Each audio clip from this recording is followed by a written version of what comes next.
The man who sat in the same seat every morning suddenly stopped coming. For almost 2 years, I had the same morning routine.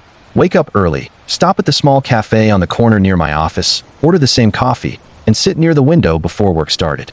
It wasn't exciting, but routines have a way of making life feel manageable. That's where I started noticing him. He was always there before me. Older, maybe late 60s. Gray hair, thick coat, even when the weather wasn't that cold, and a newspaper he read very carefully from beginning to end. Not scrolling a phone, not rushing. Just reading, sipping coffee slowly, like he had nowhere urgent to be. At first he was just background. The kind of person you see often enough that your brain recognizes them without you actually knowing anything about them. After a while we started acknowledging each other. A nod at first, then a quick morning. Eventually a few small conversations while waiting in line. Nothing deep.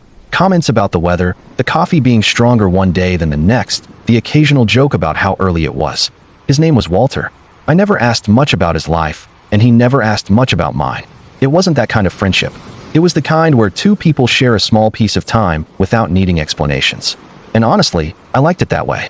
Walter had a way of observing things that made ordinary mornings feel slightly more interesting. He'd point out things most people ignored. The way the same couple argued quietly outside the bus stop every Tuesday. The barista who hummed the same song every day without realizing it. He told stories sometimes too. Not dramatic ones, just small memories. Jobs he'd had, cities he'd lived in, places that didn't exist the same way anymore. I got the sense he had lived a long, complicated life, but he never explained it all at once. Then one morning, he wasn't there. At first I didn't think much about it. People miss days. Routines break sometimes. But the next morning, he wasn't there again. Then the next. After a week, I asked the barista if she'd seen him. She shrugged and said she hadn't. That was when I realized something uncomfortable.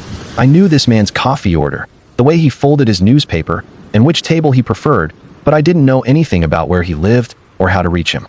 Weeks passed. Eventually his absence became normal again, the same way his presence once had been. Then one rainy morning about a month later, the cafe owner stopped me while I was leaving. She asked if I had known Walter. I said yes, at least a little. She handed me a small envelope. She said Walter had left it there weeks earlier with instructions to give it to the younger guy who always sits by the window. Inside was a short note. The handwriting was careful but shaky.